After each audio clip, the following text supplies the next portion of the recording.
Amitofo, siswa-siswi kelas 4, selamat pagi semuanya. Apa kabar hari ini?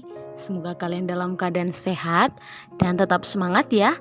Nah, kita mulai pembelajaran kita pagi hari ini yaitu mata pelajaran IPS, tema 6, subtema 1. Judul materi kita untuk hari ini yaitu mengenai sumber daya alam dan manfaatnya.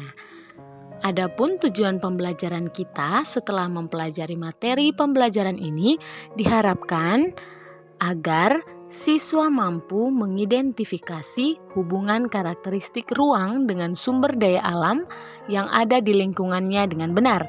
Kemudian siswa mampu melaporkan hubungan antara karakteristik ruang dengan sumber daya alam yang ada di lingkungannya dengan tepat. Nah, simak terus video pembelajaran berikut ini. Hewan, tumbuhan, dan berbagai kekayaan yang ada di Indonesia adalah sumber daya alam yang tak ternilai harganya. Berdasarkan ketersediaannya di alam, SDA dibagi menjadi dua kelompok. Yang pertama, sumber daya alam yang dapat diperbarui, dan yang kedua, sumber daya alam yang tidak dapat diperbarui. Mari kita bahas satu persatu. Yang pertama, yaitu sumber daya alam atau SDA yang dapat diperbarui. Sumber daya alam yang dapat diperbarui tidak akan habis walaupun digunakan secara terus-menerus. Contohnya air, tanah, udara, hewan, dan tanaman budidaya.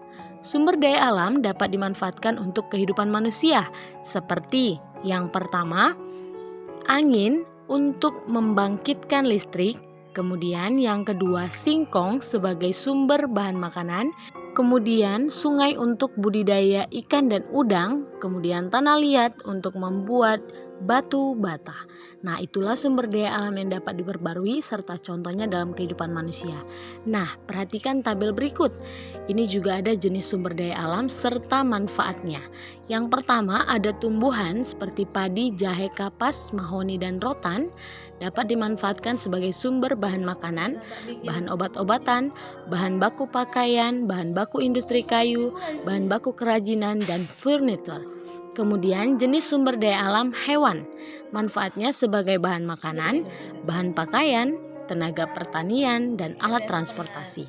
Kemudian air, manfaatnya yaitu sebagai pembangkit listrik, pengairan sawah, fasilitas transportasi, tambang garam, dan sumber air minum. Kemudian energi matahari, manfaatnya apa? Sebagai pembangkit listrik, penjemuran, atau pengeringan. Kemudian udara, angin, manfaatnya sebagai pembangkit listrik. Kemudian tanah, sawah perkebunan peternakan, dan hutan, manfaatnya tempat bercocok tanam, usaha perkebunan, usaha peternakan, dan hutan lindung. Kemudian yang terakhir ada jenis sumber daya alam energi panas bumi atau uap panas yang manfaatnya yaitu sebagai pembangkit listrik. Nah, itulah jenis sumber daya alam serta manfaatnya. Nah, selanjutnya yaitu sumber daya alam yang tidak dapat diperbarui. Sumber daya alam yang tidak dapat diperbarui dapat habis jika digunakan secara terus-menerus. Contohnya, barang-barang tambang seperti batu bara, timah, bauksit, nikel, minyak bumi, dan lain sebagainya. Sumber daya alam tersebut bertujuan untuk memenuhi kebutuhan manusia. Nah, apa contohnya? Misalnya, yang pertama yaitu ada belerang sebagai bahan baku kosmetik, kemudian ada grafit sebagai bahan baku pensil, dan emas sebagai bahan baku perhiasan. Nah, selanjutnya ada lagi jenis sumber daya alam yang tidak dapat diperbarui dan manfaatnya. Minyak bumi dapat dimanfaatkan sebagai aftur untuk bahan bakar pesawat terbang, bensin untuk bahan bakar kendaraan bermotor, dan parafin untuk bahan pembuat lilin. Biji besi manfaatnya yaitu sebagai pembuat peralatan rumah tangga, bauksit sebagai bahan dasar pembuatan aluminium, marmer bahan bangunan rumah atau gedung. Kemudian belerang sebagai campuran bahan pewarna dan bahan baku pembuat korek api. Selanjutnya ada nikel yang dimanfaatkan sebagai bahan pelapis besi agar tidak mudah berkarat. Dan yang terakhir ada jenis sumber daya alam grafit yang manfaatnya sebagai bahan pembuat pensil dan isi baterai.